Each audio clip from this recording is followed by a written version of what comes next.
Namaste, everyone. Let's start our discussion from where we left yesterday.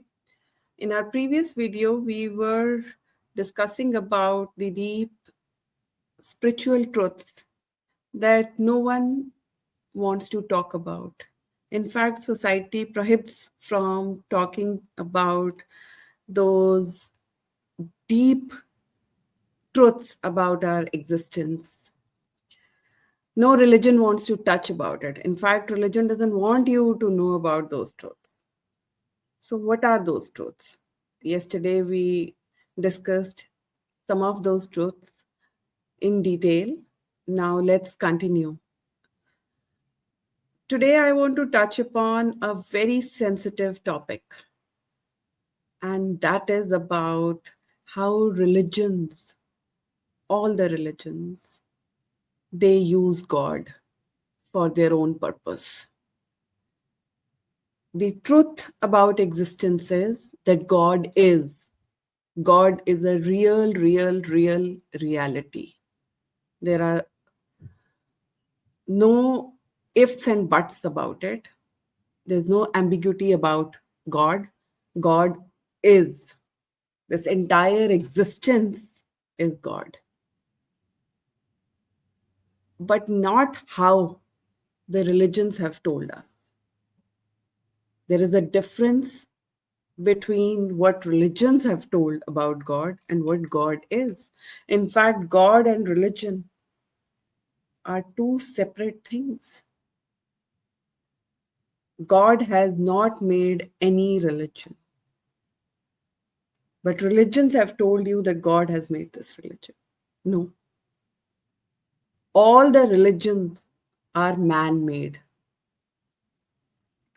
I mean, if you look at the history of the world, you will find out that all the religions, in fact, even Hinduism as it exists today, all these religions are not more than 3,000 to 3,500 years old. Sanatan Dharma, being the oldest, it was a way of living. It wasn't the religion. So the religions that exist today, the form that they exist today, are all man-made. And God has not made any religion. There is no messenger that God has sent. God doesn't want any propaganda. God doesn't want any messenger to talk about God. So let this be very clear. Religions need God for themselves. God doesn't need any religion to propagate about God. God, whether you call him God, whether you call him Supreme, whether you call him Ishwar, whether you call him Shiv, whether you call him Parabrahm, they all mean the same. Or whether you call him consciousness. All the religions only have made different images of God to build their own cult, to build their own followers, their own base.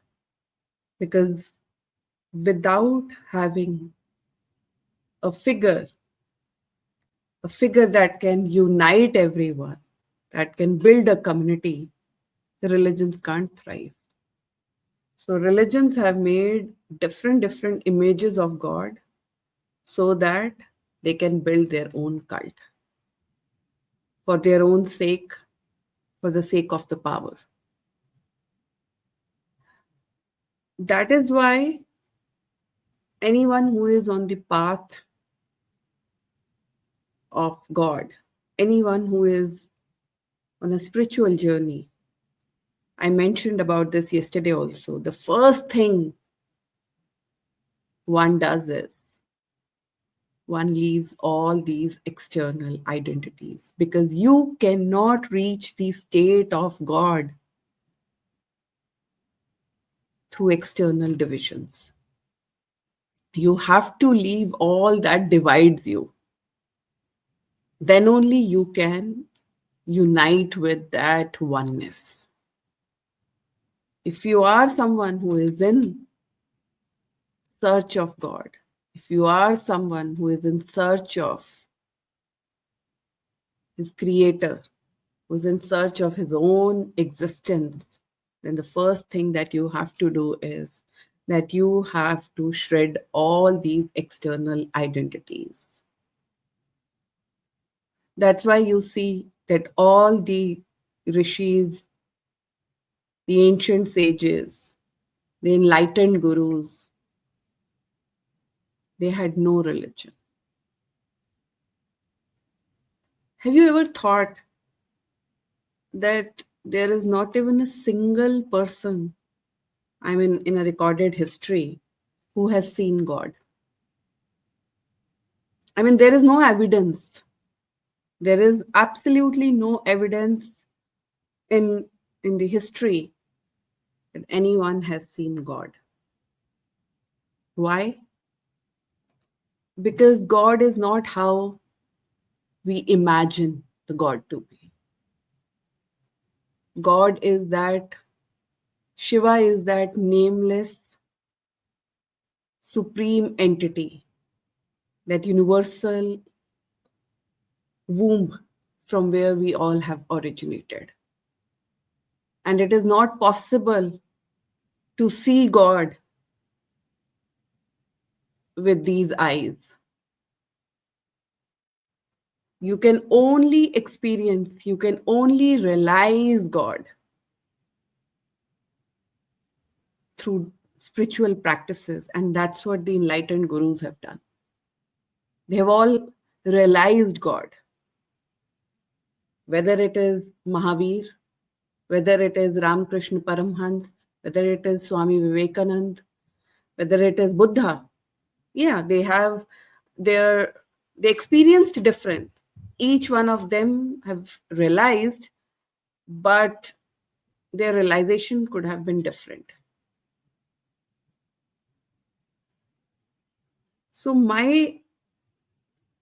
the purpose of today's discussion is that there's so much of division that has happened and that has been happening since centuries in the name of God. And the very reason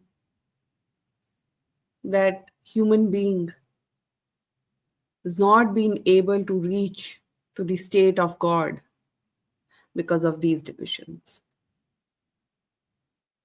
The moment you shred these divisions, the moment you shred this separation, that separation of you and your creator, because the fact is that the creator is in his creation. We are his creation.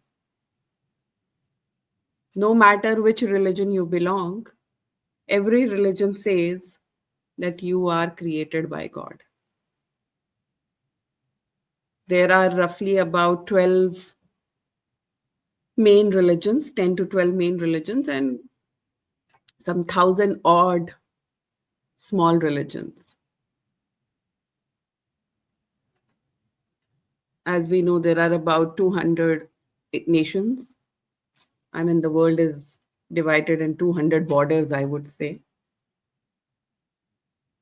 And what unites everyone, what unites the entire world, what unites the entire humanity is that one universal consciousness. Because at that level, there is no division. For the creator, his entire creation is same. But the problem lies that we disrespect his creation, we dishonor his creation by creating these divisions, by creating these borders, whether it's nationality, whether it is religion, caste, race, so much of separation. But we want the creator. We want the creator, but we don't respect his creation. Why we want the creator? Because again, human being is very selfish.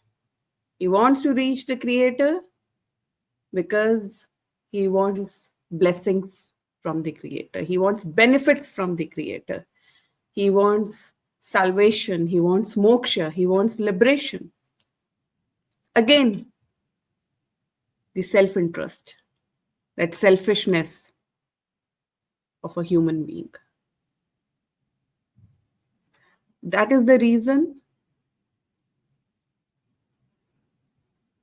human beings are not able to reach to the state of God. And the ones who have reached, the few ones who have reached, are the ones who have transcended these boundaries.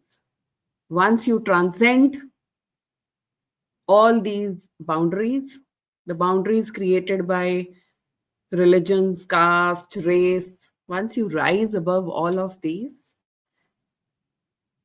false identities given to you by the God, given to you by the society, because the voice that's running in your mind that you are a Hindu or you are a Muslim or you are a Christian. I used to think the same. I used to think the same until the point that Shiva made me realize that who I am. So unless you transcend all these identities given by society, and society has programmed your mind, it has hijacked your mind, you will never be able to reach to the state of God. So when you start your spiritual practice, when you start your sadhana, when you start your yogic journey, the first principle is that you have to teach yourself. You have to reprogram your mind. You have to unlearn certain things. And what are those? That you have to remove all the false identities that have been given to you by the society.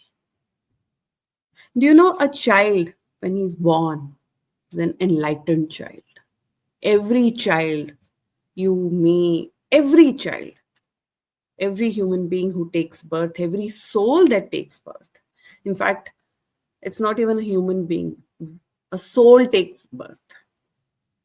We are all souls and we are all on this spiritual journey. We are all spiritual beings and having this short, limited human experience. And all the experience that we gather while we are here, playing our roles, that's part of the soul's journey.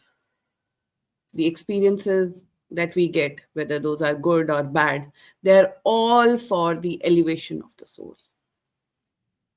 But when we take birth, we are all enlightened.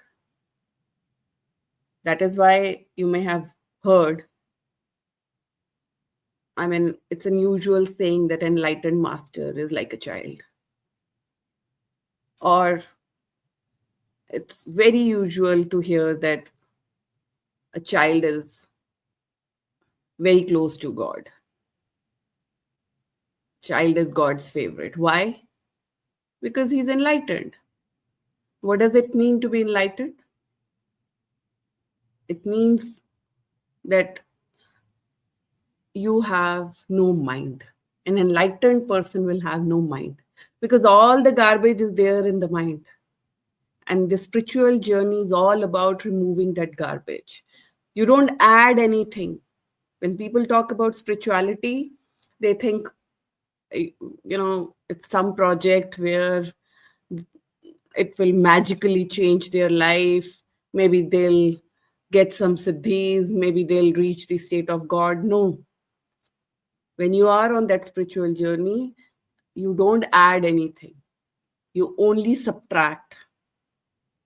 Spiritual journey is all about subtraction, it's not about addition. Once you start subtracting one by one, the layers that you have added, the layers that society has added onto you, what remains is, once everything is removed, once this entire garbage is removed from you, what remains is that pure essence, that pure soul, that Shiv Tattva. So, this entire spiritual journey is about reaching to that pure essence that lies within you. The entire yogic journey is about, awakening that pure energy, which is known as Kundalini energy, which is that Shakti. Symbolically, it's the Shakti. Once it awakens inside you, and with your sadhana, with your practice, it gradually starts to move upwards, opening all the energy channels inside you until it reaches its zenith, which is Shiva. So the journey of Shakti to Shiva, that is about the enlightenment. Once your Shakti meets Shiva, you are enlightened, meaning that you have come out of darkness.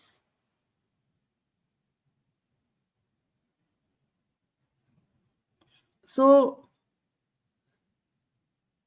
religion becomes it's important. It's very, very important. Because religions provide you the tools. At least I can say about Hinduism, in Sanatan Dharma, the entire Sanatan Dharma, the philosophy of Sanatan Dharma is that the purpose of the soul is to unite with the Supreme Soul. And we are here for a very short journey. And the real purpose of a human soul is to unite with the Supreme Soul. Atma se Paramatma tak ki yatra. That's the essence. And you are provided with tools so that you can navigate your own journey towards Ishwar. But once you are on that path, once you have started that journey, once you are on that path, you can only progress when you start leaving all your external identities. That's the only way that you can unite with your creator.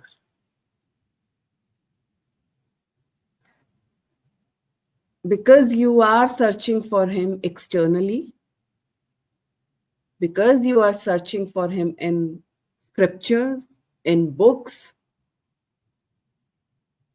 in stories, that's why you fail to reach to that state. You fail to unite with him. God is not found in books or scriptures. God has to be realized.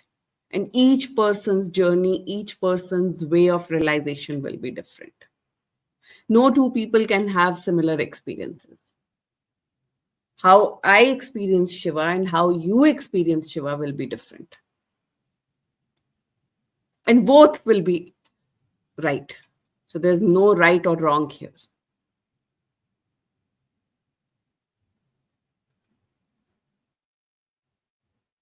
let me conclude today's discussion. I don't want to, stretch it. I just want you to absorb what I spoke about, that in order to reach to the state of God, in order to reach to your own truth, in order to reach to your pure essence, you have to leave all that which is not pure.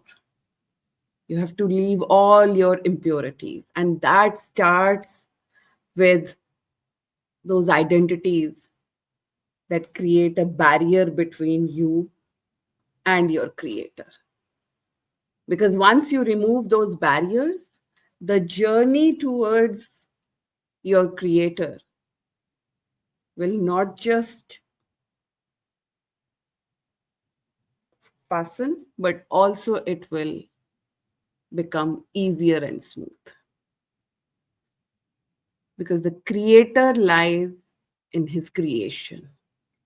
So if you want a creator, you have to start seeing him in all his creation.